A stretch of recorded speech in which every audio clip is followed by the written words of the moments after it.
some people think that कुछ लोग सोचते हैं spending a lot on birthdays and marriage celebration is a waste of money। जो भी ਆਪਾਂ पैसा ਲਾਉਂਦੇ ਆ बर्थडे celebration ਜਾਂ मैरिज ਦੇ ਉੱਤੇ ਉਹ ਬਿਲਕੁਲ ਹੀ ਵੇਸਟਫੁਲ ਹੈਗਾ ਆ। however other think that it is important for young people and society। ਇਹ ਜ਼ਰੂਰੀ ਆ ਯੰਗ ਪੀਪਲ ਲਈ ਅਤੇ ਸੁਸਾਇਟੀ ਲਈ ਸੈਲੀਬ੍ਰੇਸ਼ਨ ਕਰਨਾ ਜ਼ਰੂਰੀ ਆ। Discuss both view and give your opinion. ਦੋਵੇਂ ਵਿਊ ਨੂੰ ਡਿਸਕਸ ਕਰੋ ਐਂਡ ਆਪਣਾ ਓਪੀਨੀਅਨ ਹੈ ਉਹਨੂੰ ਡਿਸਕ੍ਰਾਈਬ ਕਰੋ। ਹੁਣ ਸਭ ਤੋਂ ਪਹਿਲਾਂ ਆਪਾਂ ਦੇਖਦੇ ਹਾਂ ਇਹਦੇ ਨਾਲ ਰਿਗਾਰਡਿੰਗ ਇੱਕ ਸਟਰਕਚਰ ਕਿ ਬੋਥ ਵਿਊ ਦਾ ਸਟਰਕਚਰ ਕੀ ਆਊਗਾ। ਸਭ ਤੋਂ ਪਹਿਲਾਂ ਕੀ ਆਊਗੀ ਆਪਣੀ ਇੰਟਰੋ। ਠੀਕ ਹੈ, ਇੰਟਰੋ ਦੇ ਵਿੱਚ ਆਪਾਂ ਕੀ ਚੀਜ਼ ਨੂੰ ਐਕਸਪਲੇਨ ਕਰਨਾ ਆ, ਰੀਫਰੇਜ਼।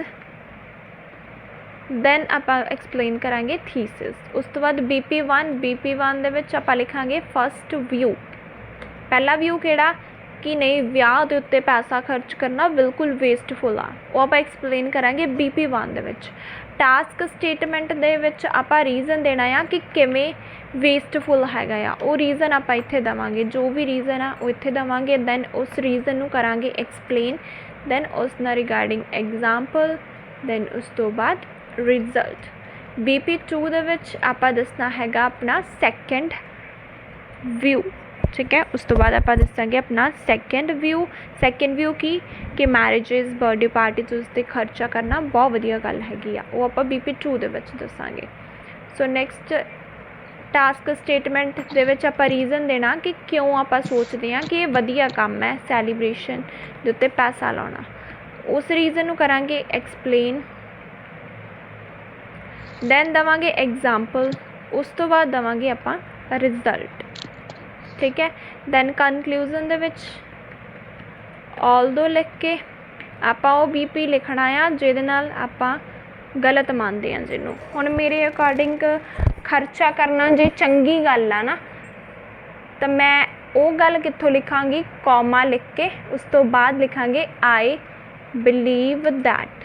ਕਨਕਲੂਜ਼ਨ ਨੂੰ ਐਡ ਕਰ ਰਹੀ ਹਾਂ ਮੈਂ, ਕੌਮਾ ਤੋਂ ਬਾਅਦ ਆਪਣਾ ਓਪੀਨੀਅਨ ਦੇਣਾ ਆ ਆਈ ਬਿਲੀਵ ਦੈਟ ਕਿ ਮੈਨੂੰ ਲੱਗਦਾ ਆ। ਇੱਥੇ ਤੁਸੀਂ ਉਹ BP ਲਿਖਣਾ ਆ ਜੋ ਤੁਸੀਂ ਮੰਨਦੇ ਹੋ ਸਹੀ ਆ। ਹੁਣ ਤੁਹਾਡੇ ਅਕੋਰਡਿੰਗ ਕੀ ਆ, ਬਰਥਡੇ ਸੈਲੀਬ੍ਰੇਸ਼ਨ ਦੇ ਉੱਤੇ ਪੈਸਾ ਲਾਉਣਾ ਚੰਗੀ ਗੱਲ ਆ ਜਾਂ ਮਾੜੀ ਗੱਲ ਆ। ਜੇ ਤੁਸੀਂ ਕਹਿੰਦੇ ਹੋ ਚੰਗੀ ਗੱਲ ਆ ਦੈਨ ਆਈ ਬਿਲੀਵ ਦੈਟ ਤੋਂ ਬਾਅਦ ਤੁਸੀਂ ਚੰਗੀ ਗੱਲ ਲਿਖੋਗੇ ਕਿ ਹਾਂ ਵਿਆਹ ਦੇ ਉੱਤੇ ਖਰਚਾ ਕਰਨਾ ਚੰਗੀ ਗੱਲ ਆ। ਠੀਕ ਹੈ, ਆਲਦੋ ਤੋਂ ਬਾਅਦ ਕਿਹੜਾ ਲਿਖਣਾ ਜਿਹੜਾ ਤੁਹਾਨੂੰ ਗਲਤ ਲੱਗਦਾ ਆ। ਜਦੋਂ ਆਪਾਂ ਸੈਂਪਲ ਆਨਸਰ ਦੇਖਾਂਗੇ ਦੈਨ ਤੁਹਾਨੂੰ ਜ਼ਿਆਦਾ ਕਲੈਰਿਟੀ ਆਊਗੀ ਕਿ ਕਿਵੇਂ ਕਰਨਾ ਹੈਗਾ। ਸੋ ਇਹ ਤਾਂ ਜਸਟ ਇੱਕ ਛੋਟਾ ਜਿਹਾ ਓਵਰਵਿਊ ਸੀਗਾ ਰਿਲੇਟਡ ਟੂ ਸਟਰਕਚਰ। ਜਦੋਂ ਆਪਾਂ ਉੱਥੇ ਦੇਖਾਂਗੇ ਦੈਨ ਤੁਹਾਨੂੰ ਜ਼ਿਆਦਾ ਵਧੀਆ ਤਰੀਕੇ ਨਾਲ ਕਲੈਰਿਟੀ ਆਊਗੀ। ਸੋ ਆਪਾਂ ਦੇਖਦੇ ਹਾਂ ਸੈਂਪਲ ਆਨਸਰ ਨੂੰ, ਦੈਨ ਆਪਾਂ ਨੂੰ ਪਤਾ ਲੱਗੂਗਾ ਕਿ ਕਨਕਲੂਜ਼ਨ ਦੇ ਵਿੱਚ ਕੀ ਚੀਜ਼ ਲਿਖਣੀ ਹੈ, ਕਿਵੇਂ ਐਕਸਪਲੇਨ ਕਰਨਾ, ਸਾਰਾ ਕੁਝ ਪਤਾ ਲੱਗੂਗਾ ਹੌਲੀ ਹੌਲੀ। ਸੋ ਆਪਾਂ ਦੇਖਦੇ ਹਾਂ ਉਸ ਚੀਜ਼ ਨੂੰ। ਸੋ ਸਭ ਤੋਂ ਪਹਿਲਾਂ ਆਪਾਂ ਇਸ ਚੀਜ਼ ਨੂੰ ਕਰਨਾ ਰੀਫਰੇਜ਼। ਸੋ ਦੇਖੋ ਕਿਵੇਂ ਕੀਤਾ, it is considered by few indigenous that. ਮੈਂ ਕਿਹਾ ਇਹ ਗੱਲ ਮੰਨੀ ਜਾਂਦੀ ਆ ਕੁਛ ਕੁ ਲੋਕਾਂ ਦੇ ਦੁਆਰਾ। ਇੱਥੇ ਸੀਗਾ ਸਮ ਪੀਪਲ, ਉਹਦੀ ਜਗ੍ਹਾ 'ਤੇ ਮੈਂ ਲਿਖਿਆ few indigenous that squandering a tremendous amount of money। squandering ਦਾ ਮਤਲਬ spending। ਠੀਕ ਹੈ, ਬਹੁਤ ਜ਼ਿਆਦਾ ਮਨੀ ਸਪੈਂਡ ਕਰਨਾ ਕਿਹਦੇ ਉੱਤੇ, ਵੈਡਿੰਗ ਸੈਰੇਮਨੀਜ਼ ਦੇ ਉੱਤੇ ਜਾਂ ਪਾਰਟੀਜ਼ ਦੇ ਉੱਤੇ is just a extravagant spending। ਉਹ ਇੱਕ ਵੇਸਟਫੁਲ ਸਪੈਂਡਿੰਗ ਆ, ਉੱਪਰ ਸੀਗਾ ਵੇਸਟ ਆ। ਸੋ ਉਹਦੀ ਜਗ੍ਹਾ 'ਤੇ ਵੋਕੈਬ ਵਰਡ ਯੂਜ਼ ਕੀਤਾ ਆ ਐਕਸਟਰਾਵੇਗੈਂਟ ਸਪੈਂਡਿੰਗ ਆ। ਬਿਲਕੁਲ ਸੇਮ ਮਤਲਬ ਬਣਿਆ। ਉੱਪਰ ਵੀ ਇਹੀ ਸੀ ਕਿ ਕੁਛ ਲੋਕ ਸੋਚਦੇ ਆ ਮੈਰਿਜਸ ਦੇ ਉੱਤੇ ਮਨੀ ਲਗਾਉਣਾ ਇੱਕ ਵੇਸਟਫੁਲ ਸਪੈਂਡਿੰਗ ਆ। ਸੋ ਸੇਮ ਗੱਲ ਨੂੰ ਮੈਂ ਇਹਦੇ ਵਿੱਚ ਲਿਖਿਆ ਕਿ ਇਹ ਗੱਲ ਮੰਨੀ ਜਾਂਦੀ ਆ ਕੁਛ ਕੁ ਲੋਕਾਂ ਦੇ ਦੁਆਰਾ ਕਿ ਜੇ ਆਪਾਂ ਮਨੀ ਲਾਉਂਦੇ ਹਾਂ ਵੈਡਿੰਗ ਦੇ ਉੱਤੇ ਪਾਰਟੀਜ਼ ਦੇ ਉੱਤੇ ਤਾਂ ਉਹ ਇੱਕ ਐਕਸਟਰਾਵੇਗੈਂਟ ਸਪੈਂਡਿੰਗ ਆ, ਮਤਲਬ ਫਾਲਤੂ ਦੇ ਖਰਚੇ ਹੈਗੇ, ਉਹ ਚੀਜ਼ ਸਾਰੇ ਫਾਲਤੂ ਦੇ ਖਰਚੇ ਆ। however other ponder that ਦੂਜੇ ਪਾਸੇ ਲੋਕ ਸੋਚਦੇ ਆ it is fruitful to make intimate relationship in community। ਦੂਜੇ ਪਾਸੇ ਲੋਕ ਸੋਚਦੇ ਆ ਕਿ ਇਹ ਵਧੀਆ ਗੱਲ ਹੈਗਾ ਆ ਸੁਸਾਇਟੀ ਦੇ ਵਿੱਚ ਵਧੀਆ ਰਿਲੇਸ਼ਨਸ਼ਿਪ ਬਣਾਉਣ ਵਾਸਤੇ। ਜੋ ਵੈਡਿੰਗਸ ਆ ਪਾਰਟੀਜ਼ ਆ ਉਹ ਜ਼ਰੂਰੀ ਆ। ਇੰਟੀਮੇਟ ਮਤਲਬ ਵਧੀਆ ਰਿਲੇਸ਼ਨਸ਼ਿਪ ਬਣਾਉਣ ਵਾਸਤੇ ਸੁਸਾਇਟੀ ਦੇ ਵਿੱਚ ਜ਼ਰੂਰੀ ਆ। ਸੋ ਇਹ ਚੀਜ਼ ਨੂੰ ਕੀਤਾ ਮੈਂ ਪ੍ਰੋਪਰ ਵੇ ਦੇ ਨਾਲ ਰੀਫਰੇਜ਼। ਠੀਕ ਹੈ, ਇਹਨੂੰ ਆਪਾਂ ਕਹਿੰਦੇ ਆ ਰੀਫਰੇਜ਼। ਹੁਣ ਥੀਸਿਸ ਦੇਖੋ, this essay will articulate both the views along with my perspective. ਕੋਈ ਵੀ ਬੋਥ ਵਿਊ ਦਾ ਆ ਜੇ, ਥੀਸਿਸ ਤੁਸੀਂ ਸੇਮ ਲਿਖੋਗੇ, ਥੀਸਿਸ ਦੇ ਵਿੱਚ ਕੋਈ ਚੇਂਜ ਕਰਨ ਦੀ ਤੁਹਾਨੂੰ ਜ਼ਰੂਰਤ ਨਹੀਂ ਹੁੰਦੀ ਆ ਕਿ ਐਸੇ ਐਕਸਪਲੇਨ ਕਰੇਗਾ ਦੋਨਾਂ ਵਿਊਜ਼ ਨੂੰ, ਅਤੇ ਨਾਲ ਨਾਲ ਮੇਰਾ ਪਰਸਪੈਕਟਿਵ ਮਤਲਬ ਮੇਰਾ ਓਪੀਨੀਅਨ ਵੀ ਦੱਸੂਗਾ। ਪਹਿਲਾਂ ਬਣਦਾ ਹੁੰਦਾ ਸੀ ਓਪੀਨੀਅਨ ਲਈ ਡਿਫਰੈਂਟ ਪੈਰਾਗ੍ਰਾਫ, ਬਟ ਹੁਣ ਡਿਫਰੈਂਟ ਪੈਰਾਗ੍ਰਾਫ ਨਹੀਂ ਬਣਦਾ, ਉਹਨੂੰ ਆਪਾਂ ਕਨਕਲੂਜ਼ਨ ਦੇ ਵਿੱਚ ਐਡ ਕਰਦੇ ਹਾਂ। ਸੋ ਦੇਖੋ, ਇੰਟਰੋਡਕਸ਼ਨ ਤੋਂ ਬਾਅਦ ਆਉਂਦਾ ਆ ਰੀਫਰੇਜ਼ ਐਂਡ ਥੀਸਿਸ। ਇਹ ਦੋ ਚੀਜ਼ਾਂ ਇੰਟਰੋਡਕਸ਼ਨ ਦੇ ਵਿੱਚ ਆਉਂਦੀਆਂ, ਦੈਨ ਆਪਣੀ ਇੰਟਰੋਡਕਸ਼ਨ ਫੁੱਲ ਕੰਪਲੀਟ ਹੁੰਦੀ ਆ। ਸੋ BP1 ਦੇ ਵਿੱਚ ਆਪਾਂ ਕੀ ਦੱਸਣਾ ਕਿ ਇਹ ਵੇਸਟਫੁੱਲ ਆ, ਨਹੀਂ ਕਰਨਾ ਚਾਹੀਦਾ ਸਪੈਂਡ। ਸੋ ਦੇਖੋ, commencing with former that how spending enormous money on celebration is a wasteful. ਮੈਂ ਕਿਹਾ ਸਟਾਰਟ ਕਰਦੀ ਹਾਂ ਪਹਿਲੇ ਰੀਜ਼ਨ ਨਾਲ ਕਿ ਕਿਵੇਂ ਸਪੈਂਡ ਕਰਨਾ ਬਹੁਤ ਜ਼ਿਆਦਾ ਮਨੀ ਸੈਲੀਬ੍ਰੇਸ਼ਨਸ ਦੇ ਉੱਤੇ ਇੱਕ ਵੇਸਟਫੁੱਲ ਗੱਲ ਆ। The first and foremost one, ਜੋ ਮੇਨ ਆਂਦੀ ਜੋ ਇੰਪੋਰਟੈਂਟ ਰੀਜ਼ਨ ਆ, it inculcate the chances of financial instability. ਇਹਦੇ ਨਾਲ ਕੀ ਆ, ਪੈਸੇ ਨਾਲ ਰਿਲੇਟਡ ਪ੍ਰੋਬਲਮ ਦੇ ਚਾਂਸਿਸ ਆ ਇਨਕਰੀਜ਼ ਹੋ ਸਕਦੇ ਆ। ਇਨਕਲਕੇਟ ਹੁੰਦਾ ਇਨਕਰੀਜ਼ ਹੋਣਾ, ਠੀਕ ਹੈ, ਪੈਸੇ ਨਾਲ ਰਿਲੇਟਡ ਦੇ ਚਾਂਸਿਸ ਆ ਉਹ ਇਨਕਰੀਜ਼ ਹੋ ਸਕਦੇ ਆ। ਸੋ ਹੁਣ ਆਪਾਂ ਐਕਸਪਲੇਨ ਕਰਨਾ ਕਿ ਕਿਵੇਂ। ਟੂ ਐਕਸਪਲੀਕੇਟ ਇਟ ਦਾ ਕਨੈਕਟਰ ਯੂਜ਼ ਕੀਤਾ। When people engage either in marriage or parties, ਜਦੋਂ ਲੋਕ ਔਰਗਨਾਈਜ਼ ਕਰਦੇ ਆ marriages parties, it will not only put extra pressure on their pocket but also burgeoning the chances of conflict with the loving ones because of dearth of revenue for fundamental needs।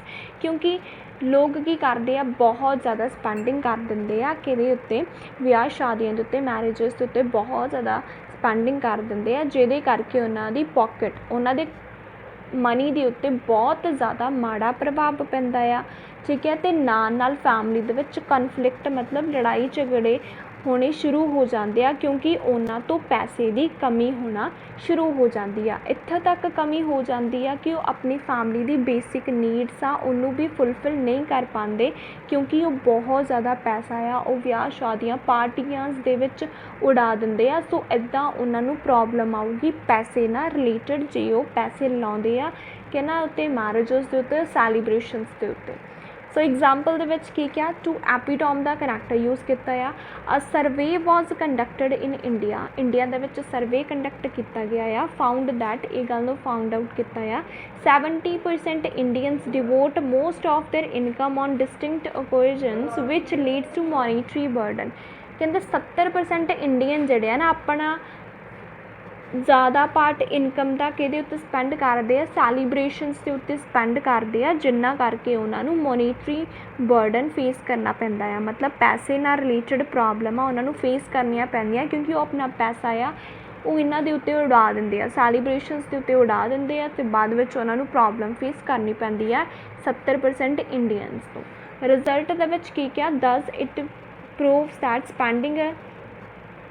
spending on recreational activities excessively is not a praiseworthy step। ਇੱਥੋਂ ਇਹ ਗੱਲ proof ਹੁੰਦੀ ਹੈ ਕਿ ਜੇ ਆਪਾਂ recreational activities, celebration, birthday parties ਦੇ ਉੱਤੇ ਸਪੈਂਡ ਕਰਦੇ ਹਾਂ, ਉਹ ਇੱਕ ਪ੍ਰੇਜ਼ਵਰਦੀ ਸਟੈਪ ਨਹੀਂ ਹੈਗਾ।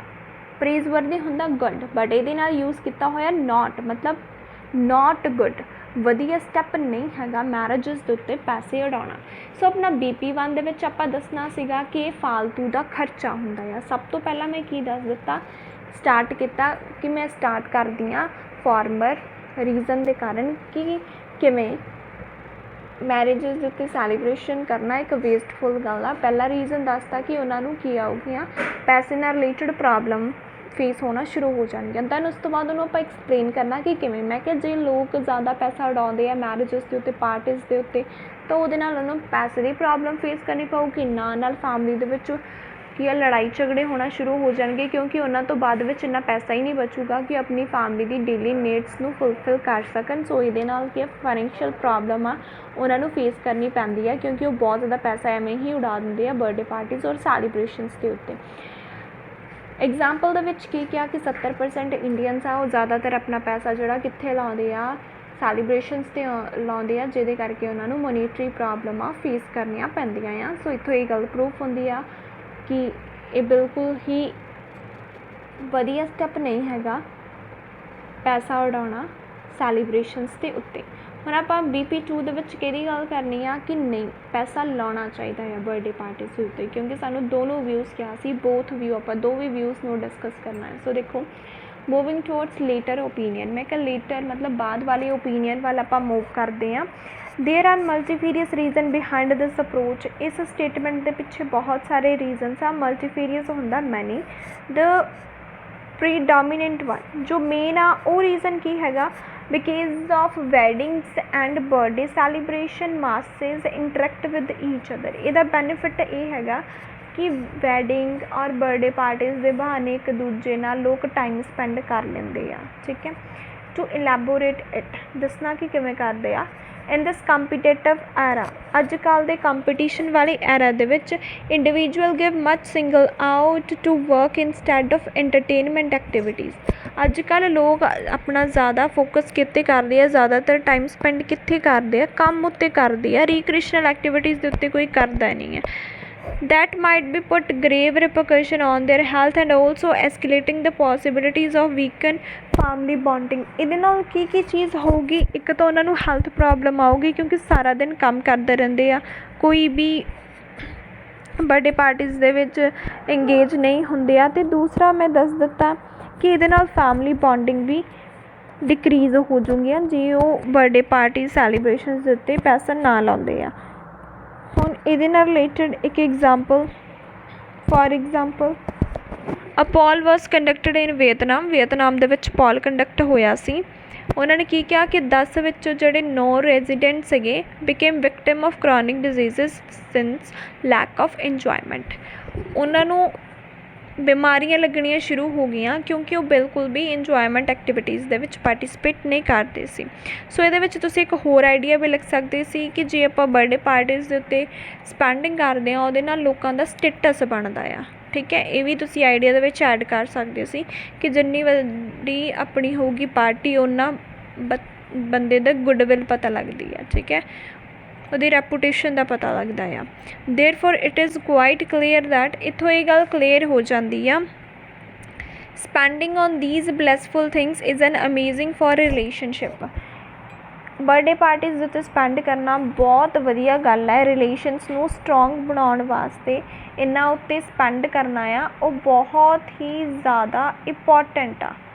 ਸੋ ਇਹ ਹੋ ਗਿਆ ਆਪਣਾ BP2 ਜਿਹਦੇ ਵਿੱਚ ਆਪਾਂ ਐਡਵਾਂਟੇਜਸ ਨੂੰ ਐਕਸਪਲੇਨ ਕੀਤਾ ਕਿ ਬਰਥਡੇ ਪਾਰਟੀਜ਼ ਦੀਆਂ ਕੀ ਐਡਵਾਂਟੇਜਸ ਹੈਗੀਆਂ ਆ। ਮੈਂ ਕਿਹਾ ਲੋਕ ਇੱਕ ਦੂਜੇ ਨਾਲ ਮਿਲਦੇ ਆ, ਉਵੇਂ ਤਾਂ ਲੋਕਾਂ ਤੋਂ ਟਾਈਮ ਨਹੀਂ ਹੁੰਦਾ, ਸੋ ਇਹਨਾਂ ਦੇ ਬਹਾਨੇ ਲੋਕ ਇੱਕ ਦੂਜੇ ਨਾਲ ਇੰਟਰੈਕਟ ਕਰਦੇ ਆ, ਆਪਣੀ ਬੌਂਡਿੰਗ ਨੂੰ ਵਧੀਆ ਕਰਦੇ ਆ ਐਂਡ ਬਿਮਾਰੀਆਂ ਤੋਂ ਦੂਰ ਰਹਿੰਦੇ ਆ ਕਿਉਂਕਿ ਉਹ ਉਹਨਾਂ ਵਿੱਚ ਪਾਰਟੀਸਪੇਟ ਕਰਦੇ ਆ, ਉਹਨਾਂ ਨੂੰ ਰੀਕ੍ਰੀਏਸ਼ਨਲ ਐਕਟੀਵਿਟੀਜ਼ ਕਰਨ ਨੂੰ ਮਿਲਦੀਆਂ ਆ।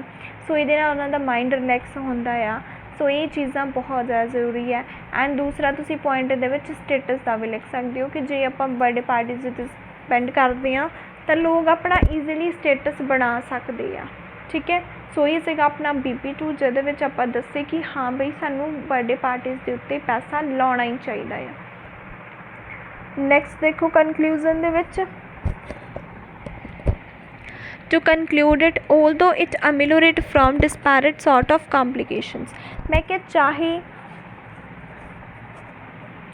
ਵਿਆਹ ਸ਼ਾਦੀਆਂ ਉੱਤੇ ਖਰਚਾ ਕਰਨਾ ਸਾਡਾ ਮੂਡ ਵਧੀਆ ਰਹਿੰਦਾ ਹੈ, ਅਸੀਂ ਕਾਫੀ ਜ਼ਿਆਦਾ ਪ੍ਰੋਬਲਮਸ ਤੋਂ ਦੂਰ ਰਹਿੰਦੇ ਹਾਂ। ਇੱਥੇ ਯੈਟ ਨਹੀਂ ਆਉਣਾ, ਠੀਕ ਹੈ, ਯੈਟ ਨੂੰ ਕੱਟ ਕਰ ਦਿਓ, ਕੋਮਾ ਹੀ ਆਊਗਾ।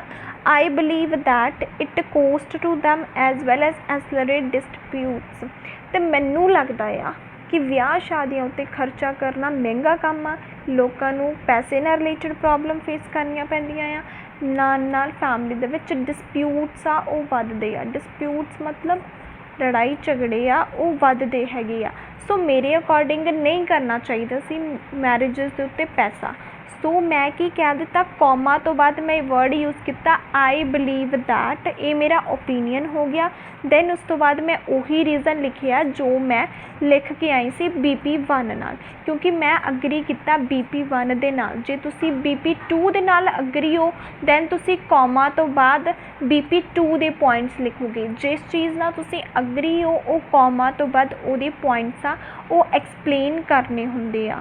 ਠੀਕ ਹੈ, ਐਂਡ ਜਿਹੜਾ ਬਚ ਗਿਆ ਉਹ although ਤੋਂ ਬਾਅਦ ਲਿਖ ਦੇਣਾ। ਠੀਕ ਹੈ, ਹੁਣ ਜਿਵੇਂ ਮੈਂ ਸੀਗੀ BP1 ਨਾ, ਸੋ although ਤੋਂ ਬਾਅਦ ਮੇਰੇ ਤੋਂ ਕਿਹੜਾ ਇੱਕ BP ਬਚਿਆ ਸੀ, BP2, ਉਹ ਮੈਂ ਇੱਥੇ ਲਿਖ ਦਿੱਤਾ। yet ਤੋਂ ਬਾਅਦ ਮਤਲਬ ਕੌਮਾ ਤੋਂ ਬਾਅਦ ਮੈਂ ਕਿਹਨਾਂ ਅਗਰੀ ਸੀਗੀ, BP1 ਨਾ, ਸੋ BP1 ਨੂੰ ਮੈਂ ਕਿੱਥੇ ਲਿਖਿਆ, ਆਈ ਬਲੀਵ ਦੈਟ ਤੋਂ ਬਾਅਦ ਲਿਖਣਾ ਆ। ਜਿਸ ਚੀਜ਼ ਨਾਲ ਤੁਸੀਂ ਅਗਰੀ ਹੋ BP1 ਜਾਂ BP2, ਉਹ ਚੀਜ਼ ਤੁਸੀਂ ਆਈ ਬਲੀਵ ਦੈਟ ਤੋਂ ਬਾਅਦ ਦੇ ਵਿੱਚ ਲਿਖਣੀ ਆ, ਕਿਉਂਕਿ ਉਹ ਆਪਣਾ ਓਪੀਨੀਅਨ ਦਿੰਦੇ ਆ। ਆਪਾਂ ਪਹਿਲਾਂ ਸੈਪਰੇਟ ਪੈਰਾਗ੍ਰਾਫ ਬਣਦਾ ਹੁੰਦਾ ਸੀ ਓਪੀਨੀਅਨ ਦਾ, ਬਟ ਹੁਣ ਇਹ ਕਨਕਲੂਜ਼ਨ ਦੇ ਵਿੱਚ ਐਡ ਕੀਤਾ ਜਾਂਦਾ ਆ। ਸੋ ਦੈਟਸ ਵਾਈ ਇਸ ਗੱਲ ਨੂੰ ਧਿਆਨ ਦੇ ਵਿੱਚ ਰੱਖਿਓ ਕਿ ਜਦੋਂ ਵੀ ਆਪਾਂ ਓਪੀਨੀਅਨ ਦੇਣਾ ਆ, ਉਹ ਕੌਮਾ ਲਗਾ ਕੇ ਉਸ ਤੋਂ ਬਾਅਦ ਕਿਹੜੇ ਵਰਡ ਯੂਜ਼ ਕਰਨੇ ਆ, ਆਈ ਬਲੀਵ ਦੈਟ, ਦੈਨ ਜਿਹੜੇ BP ਨਾਲ ਤੁਸੀਂ ਅਗਰੀ ਹੋ ਉਹੀ BP ਦੇ ਪੁਆਇੰਟ ਲਿਖਣੇ ਆ। ਹੁਣ ਆ ਕੋਸਟ ਅਤੇ ਡਿਸਪਿਊਟਸ ਦੀ ਗੱਲ ਆਪਾਂ BP1 ਦੇ ਵਿੱਚ ਕਰਕੇ ਆਏ ਹੋਏ ਆ। ਸੋ ਤੁਸੀਂ ਇੱਥੇ ਦੇਖ ਵੀ ਸਕਦੇ ਹੋ, ਆ ਦੇਖੋ ਕਨਫਲਿਕਟ, ਉੱਥੇ ਮੈਂ ਵਰਡ ਯੂਜ਼ ਕਰਤਾ ਡਿਸਪਿਊਟਸ। ਠੀਕ ਹੈ, ਪ੍ਰੈਸ਼ਰ ਔਨ ਦੇਅਰ ਪੋਕਟ ਮਤਲਬ ਮਹਿੰਗਾ ਕੰਮ ਪੈਂਦਾ ਆ, ਸੋ ਉੱਥੇ ਮੈਂ ਲਿਖ ਦਿੱਤਾ ਕੋਸਟ ਟੂ ਦਮ ਮਤਲਬ ਮਹਿੰਗਾ ਪੈਂਦਾ ਆ ਉਹਨਾਂ ਨੂੰ। ਸੋ ਦੋਵੇਂ ਪੁਆਇੰਟਸ ਜਿਹੜੇ ਮੈਂ ਇਹਦੇ ਵਿੱਚ ਲਿਖੇ ਸੀ ਉਹ ਮੈਂ ਆਈ ਬਲੀਵ ਦੈਟ ਤੋਂ ਬਾਅਦ ਦੇ ਵਿੱਚ ਲਿਖੇ ਹੋਏ ਆ। ਠੀਕ ਹੈ, ਤੁਸੀਂ ਵੀ ਇਸ ਚੀਜ਼ ਨੂੰ ਧਿਆਨ ਦੇ ਵਿੱਚ ਰੱਖਣਾ ਕਿ ਜਿਹੜੇ BP ਨਾਲ ਤੁਸੀਂ ਅਗਰੀ ਹੋ ਉਹ ਯੈਟ ਤੋਂ ਬਾਅਦ ਦੇ ਵਿੱਚ ਲਿਖਣਾ ਆ। ਹਾਂਜੀ, ਜੇ ਕੋਈ ਵੀ ਪ੍ਰੋਬਲਮ ਹੈ related to writing task two both view ਤਾਂ ਤੁਸੀਂ ਮੇਰੇ ਨਾਲ ਡਿਸਕਸ ਕਰ ਸਕਦੇ ਹੋ ਫਰੀਲੀ।